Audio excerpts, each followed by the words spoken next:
What is up, YouTube? Jamie the Kid 00 here, bringing you guys a horrifically tired tournament report from Sunday's Brotherhood Open regional sized event that I attended in London, South London today. I literally only just got back and it's about 12:30, and I had to be up at 6 to start travelling there. It was about 2 hours each way, easily, to travel to South London, because we had to travel basically around London. Even though I only live just outside London, we had to drive all the way around it because I live on the exact opposite side, which was fun.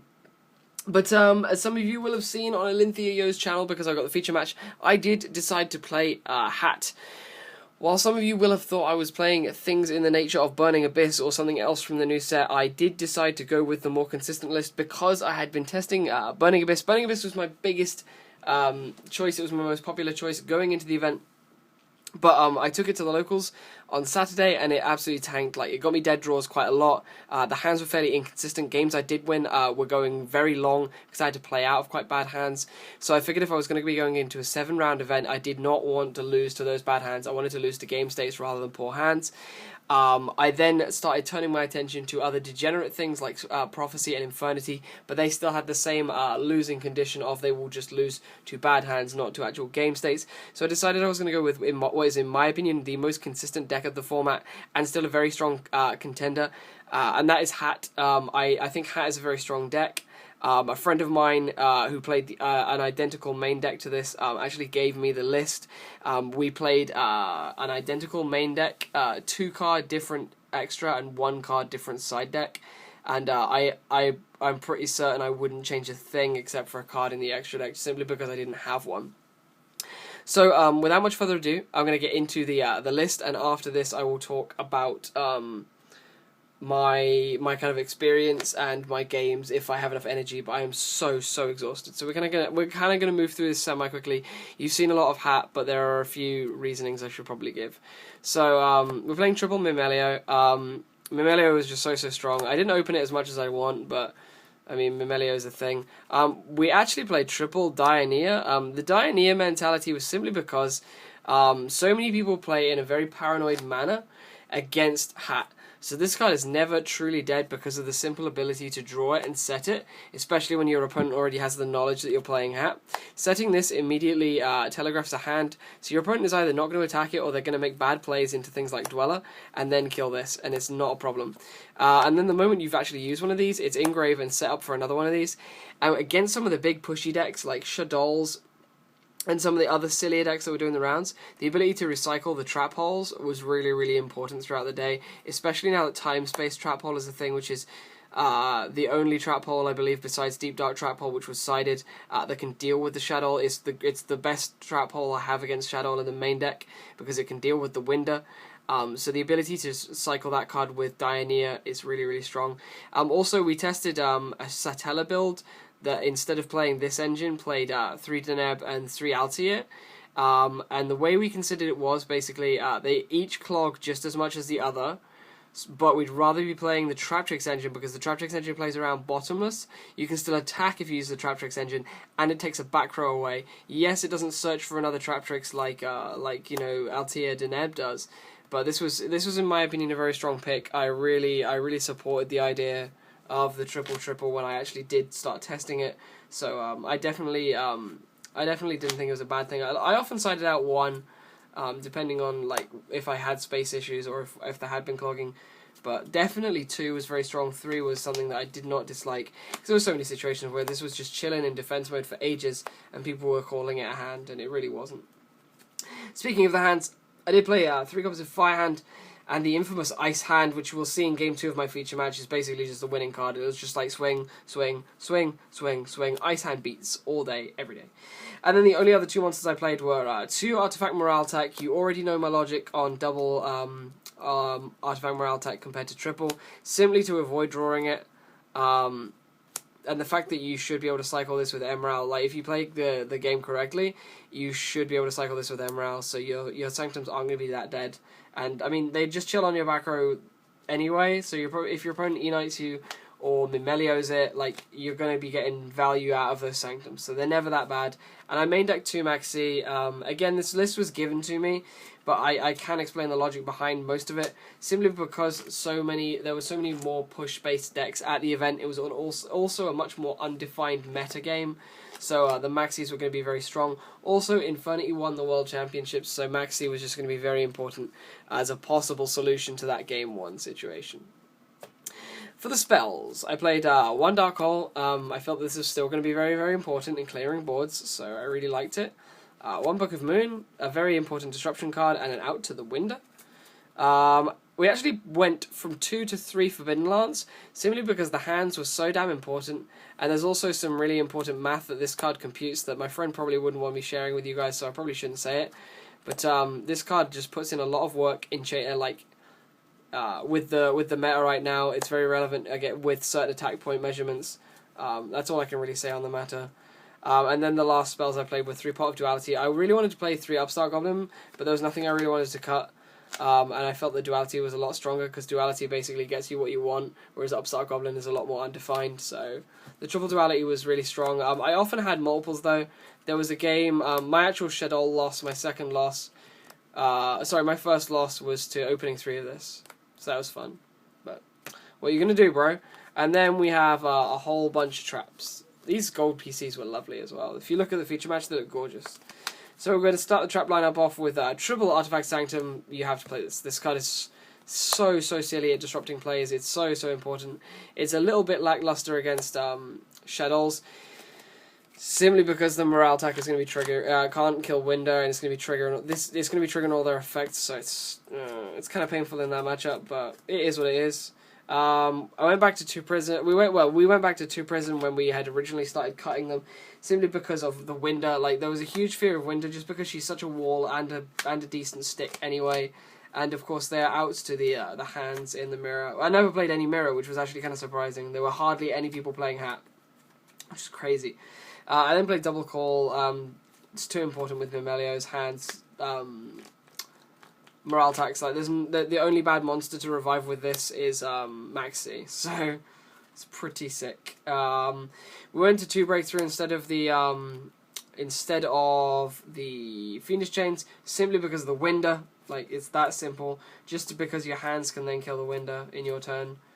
And then I played a series of 1-ofs in the form of 1 Wiretap, because multiples wasn't really needed with a decrease in the Hat meta. And I never played against Hat, and I hardly ever used Wiretap, so it was pretty good to cut it down. 1 Compulsory Evacuation Device, incredibly important card now. Out to Window, out to so many things. Actually, it's an out to Window and Construct, because they don't get their effects. Then there is a Traptrix Trapple Nightmare. This card was really lackluster. I mean, it was good against Infernity, but I really didn't like it otherwise. My favourite card from my trap lineup for the whole day was Time Space Trap Hole. This is the brand new card from the new set, which I borrowed off of a friend of mine, and I now actually have one. And it was so good. Like, I cannot stress how important this card is, that you play it now if you're going to play Hat. Like, if you're going to play Hat and you don't have this card, I wouldn't play Hat. Simply because this is such a crazy good out to Shadows and almost every other really good card. And it's really good against your opponent just dumping silly things on you, like JDs, BLSs. It just sends them straight back into the deck. It's so important. And I then played 1 Bottomless, which Will liked in the feature match. He liked that CP Bottomless. 1 Torrential Tribute and 1 Solemn Warning, rounding off the main deck at precisely 40 cards. For the extra deck, I believe the only differences in my extra deck was I played a Black Ship of Khorne and my friend played a Giant Hand. And I played double Abyss Dweller and he played a Merrogeist. I would have played 1 Abyss Dweller, 1 Merrogeist as well, but I did not have my Merrogeist because Lisa currently has it and she's away. So we have 1 Exciton Knight. I made this once and it got warninged, so this was important today. Castell, this card was really good. This is the single reason I really wanted to play the deck the most, simply because I wanted to make Castell, and I made him twice, and he was so game winning. Double number 101 Silent Honor Arc. I technically made 1 twice because it got compulsed, but I never made both in 1 game. But I felt that it was going to be really important, especially in things like the Shadol matchup and the Mirror. Those were the 2 matchups I thought I was going to face the most: Shadols and the Mirror, and then Infernity slightly below that. But I didn't see any Mirror. In fact, I literally played 2 decks for most of the day. It was Shadows and Infernity all day. That was 5 of my 7 games. I then played Double Dweller, outs to all sorts of things. I just wanted to have outs to the Yangzing matchup, because I walked in and there were so many people playing Yangzings, it was ridiculous, but they all lost pretty early on, and there was 1 at top tables by the end of the matches, so it was kind of irrelevant. But Merogeist is really important against that deck as well, so I really wish I had Mero. Played 1 Emerald. I made this once in the final game, so it was meant to be a really important card in the matchup, but I was either winning really fast or losing just really poorly because I didn't find monsters. So Emerald was kind of irrelevant, and I never thought I'd find myself saying that. Larval Chain, this card was really, really good for stacking Dioneers. That's literally the only reason I used it. The only reason you should use it is to stack Dioneers. I then used 1 Utopia. I always sort stuff out for Call of the Haunted. I then used 1 Utopia because it's really it's a stick, and its attack negation is really, really strong.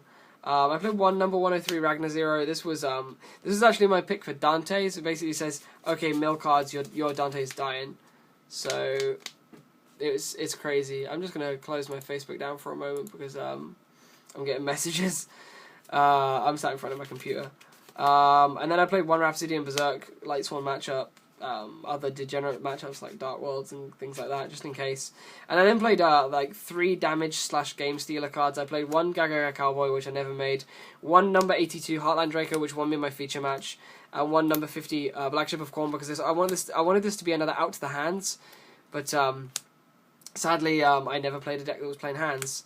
And I then played 1 Constellar Pleiades, which I made twice because he was pretty legit.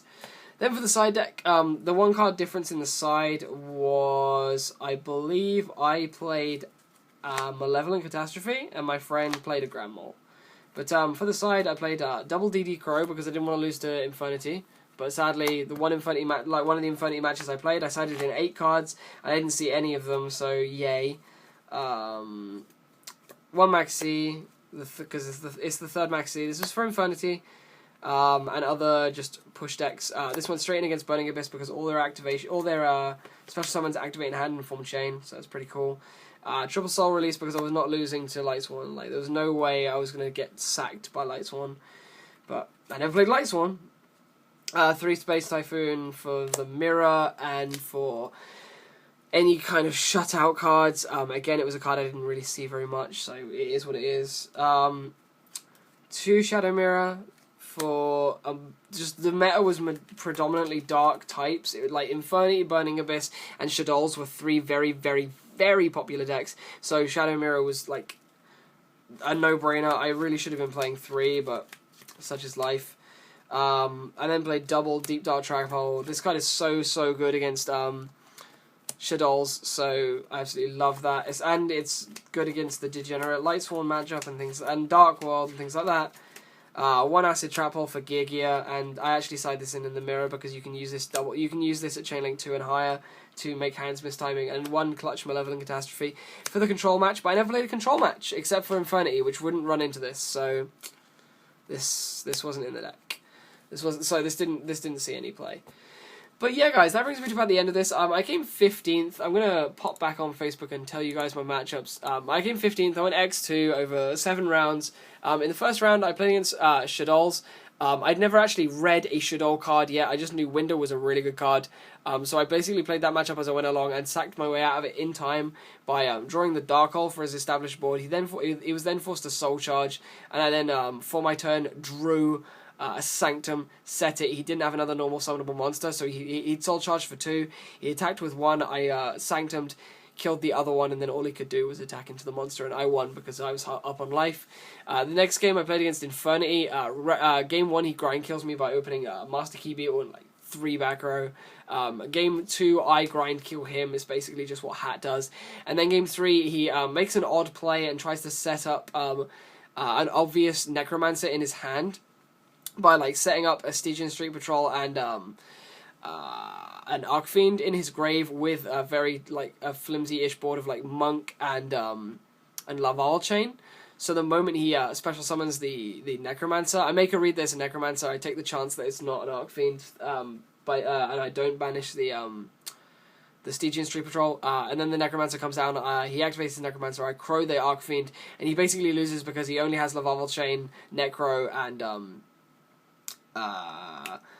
Master Key with like one irrelevant back row, which I know is irrelevant. I think it was a Soul Charge, and I just summoned the Ice Hand and just just started crashing hands. So it was so good. And then game 3, I played against Burning Abyss, which I 2-0'd simply because I know the matchup like the back of my hand because I was testing it for a solid week. So it was just such an easy game, I'm sorry to say. I then had my feature match, which I will spoil. I actually 2-0'd that feature match. It was really strong against Shadows. But please feel free to go watch that feature match. It will be in the description below. On Alinthia Yo's channel, please go check that out.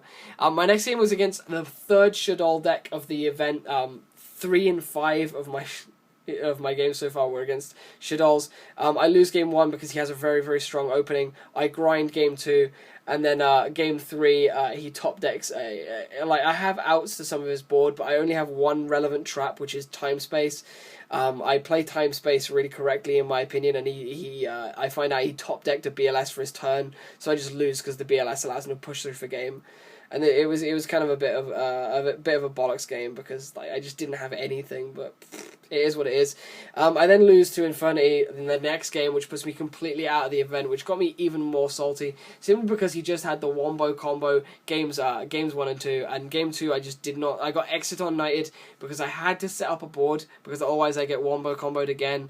I had to set time space, and 2 Space Typhoons, and I have a Mimelio which search the time space, and he just goes straight into the E-Knight, and I just lose because I have to play into the E-Knight because I have to put a board down that can stop him going wombo combo OTK. So it was what it was, and I just lost there. I was pretty salty. He did the classic thing of saying good game when it really wasn't because I just lost straight away the moment I'd even drawn my hand. But it is what it is. And then in the final round, I played against Fire Kings. I 2-1'd him, and I ended up becoming 15th. It's kind of funny because the the Hat player who played this very similar list, my friend from my locals, he came 14th, which is one place above me. It was crazy. We were right next to each other. But otherwise, that brings this video to a close. I don't really have much else to say, other than that I really enjoyed playing Hat. I still think it's a very important deck. Sorry, I'm just trying to find stuff to show you in a minute. I really quite enjoyed playing this deck. I would definitely play it again, but I do have to say that the next deck profile coming up on the channel is going to be looking something like this. So please feel free to stay tuned if you're looking forward to a deck profile that looks like this, and I'll see you guys later. This is Jamie the Kid 00. I'm really freaking tired. Go check out that feature match. Go check out the top 8 feature match that I telecasted on, and I'll see you guys next time with some more Yu-Gi-Oh! Related content. This is Jamie the Kid 00. Peace out. Bye-bye.